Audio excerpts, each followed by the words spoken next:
Good afternoon, everybody. Uneducated Economist here. So yesterday afternoon, I was talking with a couple about the food shortages that are coming, and she asked me how it is that these food shortages are going to take place. And it's pretty interesting because the other question she asked is like, not only how is it going to happen, but when. And I thought, that is going to look very different for pretty much all categories of food because they're not all basically raised the same, right? Now, we saw just recently the egg shortage that had taken place, and it's coming to an end as the abundance of eggs is now hitting the warehouses and dropping the price, and we'll soon find that in the retail market as well.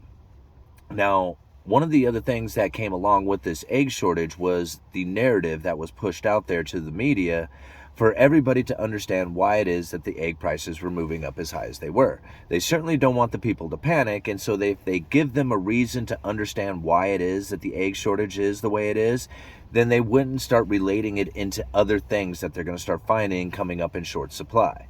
Now, I'm not trying to say that they're psychologically messing with the people, but they're psychologically messing with the people because that's what happened with the eggs. Now, we did a report on it just a couple of weeks ago where I had done a video talking about what really causes the food shortages. And it's not from the avian bird flu that went into killing off of a bunch of the hens that lay eggs. It was the fact that farmers found the input cost going into raising these hens was not enough to be profitable for the price that they were getting for their eggs. So they were not replenishing their hens. Now, this is something that not a lot of people were talking about. It's something that I had mentioned on this channel before. It's the reason why I believe that we had the egg shortage. It's the reason why I think that the egg shortage is going to come to an end fairly quickly because it only takes 6 months to raise a bird to laying age. So it wasn't like they started investing in birds when the price reached its peak. They were investing in birds as the prices were moving up. Think about this. Farmers, when you see the profits being made, right? If you look over there and you're like, there's profit right there. I see it. I'm going to go get me some. Well, what are you going to do? You're going to start investing in the things that you need in order to acquire that profit. If you see hens are starting to, or if you see that eggs are starting to sell, well, then you're going to invest in warehouses and new hens and all the facilities, labor, whatever it takes in order to get more eggs so that you can take advantage of those higher prices. And that goes the same with anything out there. Even lumber. We saw it in lumber. When lumber was running up to $650 per thousand back in 2018, the British Columbia mills and mills all over the United States were expanding their operations so that they could take advantage of the high price of $650 per thousand. This was when lumber was expensive at $650 per thousand. Then what happened, right? The same thing that happened with all the rest of the industries that overexpand. They have a collapse. Well, that's going to take place within the food industry as well. And I believe that is going to take place in pretty much everything that came up in short supply that then went into high demand. The investment that goes into that is really where the problem starts to occur. Because we found it in, take example, the surgical masks, right? They came up in short supply here in the United States. There was an overwhelming consumer demand. The short supply coming from China didn't make it here. And we had the domestic suppliers needing to ramp up production to make sure that we always had a domestic supply for national security reasons. Remember all this stuff? Well, they opened up their operations and really started to hire more people, bring in more, equipment, whatever it is that they needed to do to make more masks. Well, then the whole mask mandate came to an end. The demand for masks just dropped down to basically the hospitals. Hospitals are going to get them from the cheapest place they can possibly get them, and that's China. And now the domestic manufacturers are in trouble. They're either going to need to be subsidized by the government in order to stay in operations for national security reasons, right?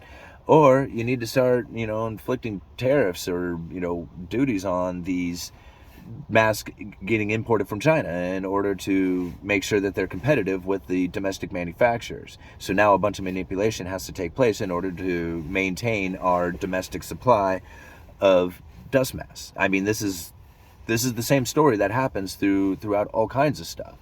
And so we're gonna start finding it. Okay. In fact, I was just reading. I'll leave down in the description 2 articles about onions. Just this recently, onions, right? So, onions in the United States. The article I believe was from July, right? And like back in July, there was a huge price increase in onions, right? Shortages of onions. People just couldn't get them. This impacted the globe. Right now, look over at the Philippines right now. Their onions are selling more more than meat, right? So this is like what the global impact of food shortages are going to have. I mean, here in the United States, we are not going to experience food shortage, right? We have food. The problem with it is that the rest of the world is going to experience real shortages, much like the onions now, or I don't know if it's still today, but at least according to the article at the time it was written, onions in the Philippines were selling more than meat, right? So that's not typical. Normally vegetables would be cheaper than meat, I guess, depending on the vegetables it is. But onions are pretty, fairly simple, vegetable to grow.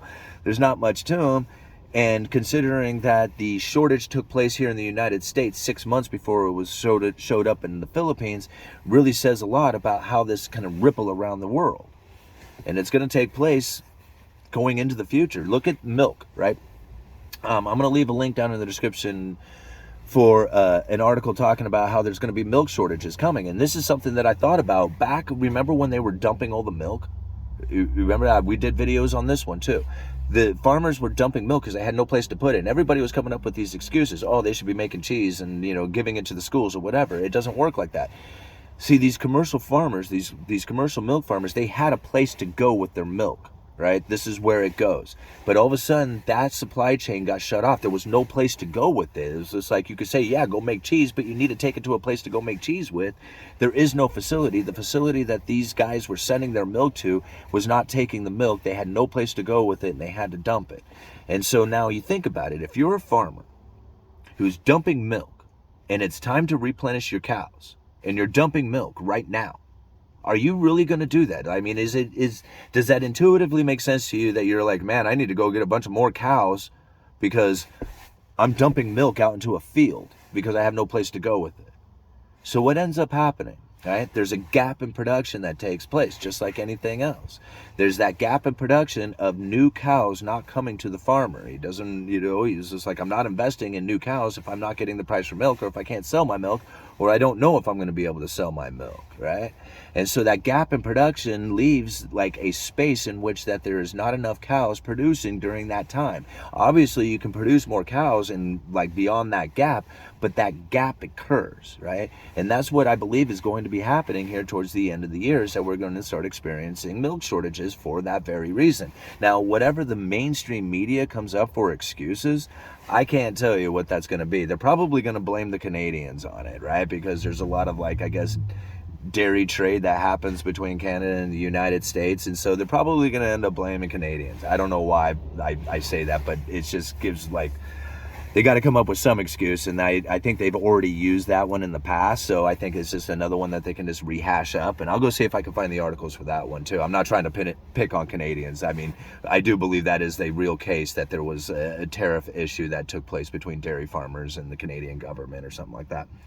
Anyhow, these are the things. This is what's going to be the food shortage coming into the future, is the exact same, like, you just have to look at like the current event that has taken place and what kind of ripple event that will have from that.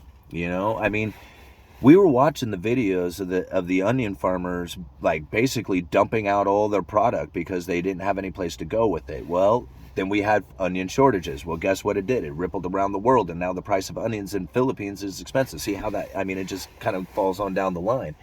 This is the thing about studying the supply chain. It's not as simple as people want to just say, oh, it's just a matter of just producing more and just go do it. Well, that's easy enough if you think about going to the store and buying it. But when you think about like something like lumber, where you have to not only like go to the trees, cut the trees, haul the trees to the lumber mill, the mill it, then haul it all the way back to a distribution network, which will then distribute it all the way out to the retail stores, which will then break it all the way down so that you can buy one. I mean, there's a lot of processing going just to lumber. You can imagine what it's going to be like for everything else out there, especially when it comes to something like dairy cows or chickens or something like that, where you actually have to raise the product first before you can actually get the product that you want from that thing. Right? I mean, that's like, this is happening out here, guys. All right, getting a little off there. Uneducated economist, you guys let me know.